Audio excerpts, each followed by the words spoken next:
여러분 옛날에는 강이 있고 물이 넉넉한 땅이 좋은 땅이었잖아요. 그래서 롯은 그 지역이 너무 좋아 보였어요. 롯이 봤을 때는 그 땅이 어때 보였냐면은 말씀에 나오기를 여호와의 동산 같아 보였고 애굽 땅처럼 보였대요. 여기서 말하는 여호와의 동산은 에덴 동산을 말합니다. 에덴 동산처럼 물이 넉넉하고 비옥한 땅으로 보였다는 거예요. 그리고 나일강이 있는 애굽 땅처럼 비옥한 땅으로 보였대요. 그래서 롯이 그 땅을 선택합니다. 그럼 문제가 있나요? 전혀 문제가 없어 보여요.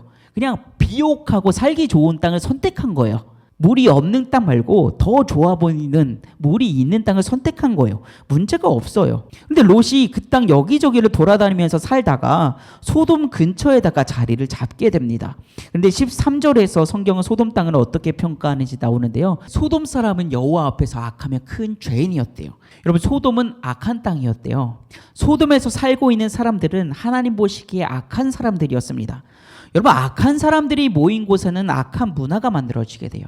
악한 말을 하게 되고요. 악한 가치관이 공유됩니다. 그것들을 나만 갖고 있는 것이 아니라 내 주변에 있는 다른 사람들에게 계속해서 영향력을 행사하면서 흘러가게 돼요. 그 악한 문화와 악한 가치관이.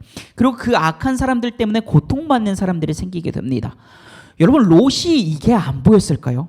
그 악한 문화가 안 보였을까요? 그 악한 말들이 안 들렸을까요? 그들의 악함 때문에 고통받는 사람들의 절규가 안 들렸을까요?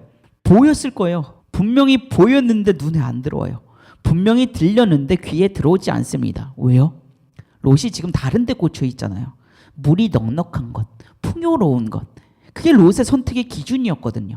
롯은 지금 거기에 꽂혀 있거든요. 롯이 봤을 때 그 땅이 여호와의 동산, 에덴 동산 같이 보였습니다. 그런데 에덴이 기쁨이란 뜻이잖아요. 에덴이 될 수 있었던 이유는 에덴이 기쁨의 땅이 될 수 있었던 이유는 그 땅의 비옥함 때문이 아니라 하나님과의 바른 관계 때문이었어요. 오히려 아담과 하와는 하나님과의 관계가 깨어졌을 때 망가졌을 때 그 비옥한 땅에서 쫓겨나게 됐거든요. 그런데 롯은 그 땅이 하나님과의 관계가 깨어져 있는 걸 보지 못하고 그 땅의 비옥함만 보였어요. 하나님과의 관계가 깨어진 땅은 아무리 비옥해도 그곳은 에덴이 될 수가 없거든요. 그 땅은 기쁨의 땅이 될 수가 없거든요. 그 땅의 영적인 상태는 전혀 에덴 동산 같지 않은데 눈앞에 보이는 비옥함만 보면서 여호와의 동산 같다라고 말하는 거예요. 그 땅은 전혀 여호와의 동산 같지 않은데 롯이 봤을 때 그 땅이 애굽 땅 같아 보였대요. 여러분 바로 직전에 롯이 기근 속에서 애굽을 경험했잖아요. 아브라함과 같이 애굽을 내려갔다 왔습니다. 가나안 땅에 기근이 생겨가지고 살려고 애굽에 내려갔는데 세상에 여기에는 땅이 비옥하니까 물이 넉넉하니까 기근이 없는 거예요. 얼마나 놀랐겠어요. 감탄했겠죠. 애굽을 보면서. 롯은 그때부터 애굽을 묵상했을 것 같아요. 애굽 같은 곳에서 살고 싶었을 거예요. 저렇게 물이 넉넉하고 비옥한 땅에서 살고 싶었을 거예요.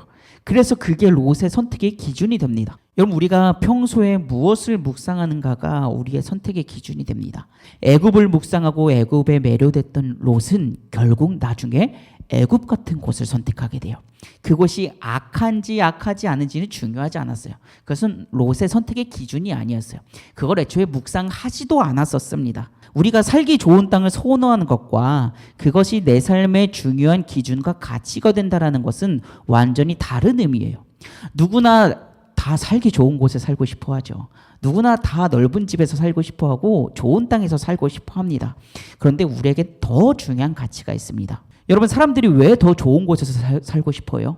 행복하려고 하는 거잖아요. 편하려고, 행복하게 살고 싶어서. 풍요롭게 살고 싶은 이유가 뭐예요? 행복하려고 그런 거잖아요. 불행해지고 싶어서 그런 거 아니잖아요. 그런데 정말 행복하게 살려면 선택이 가장 중요한 핵심에 하나님의 말씀이 있어야 됩니다. 하나님의 말씀에서 벗어났다면 그게 아무리 좋아 보이는 것이어도 거기를 포기할 수 있어야 돼요. 그게 하나님의 영광을 위한 것도 맞지만 하나님의 말씀에 순종하기 위한 것도 맞지만 나를 위해서예요. 그게 나의 행복을 위한 거예요. 하나님의 말씀에서 벗어나는 순간 인간은 불행해질 수밖에 없어요. 그래서 아담과 하와가 불행해지게 된 거잖아요. 자기는 이 선악과를 먹으면 행복해질 줄 알고 선악과를 먹었는데 그게 하나님의 말씀에서 벗어난 선택이었더니 결국에는 불행해지게 된 거잖아요.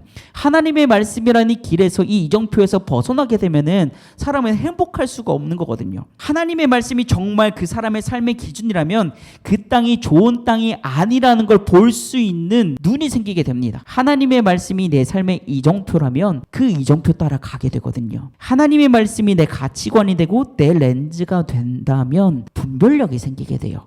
가야 될 곳과 가지 말아야 될 곳을 분별할 수 있는 분별력이 생기게 됩니다. 옳은 것과 옳지 않은 것을 볼 수 있는 분별력이 생기게 됩니다. 그런데 롯에게는 그 눈이 없었어요. 소돔은 악한 땅이었어요. 좋은 땅이 아니었어요. 절대로 행복해질 수 있는 땅이 아니었습니다. 그런데 롯에게는 그게 보이지 않았어요. 물의 넉넉함은 그렇게 잘 보였으면서 그 땅의 악함은 전혀 보이지 않았습니다. 왜요? 관심이 없었거든요. 그 땅이 악한지 안 악한지는 중요하지 않았어요. 롯에게는. 롯은 하나님의 말씀이 아니라 애굽을 묵상하던 자였거든요. 롯의 가치관은 애굽이었어요. 롯의 렌즈도 애굽이었었습니다.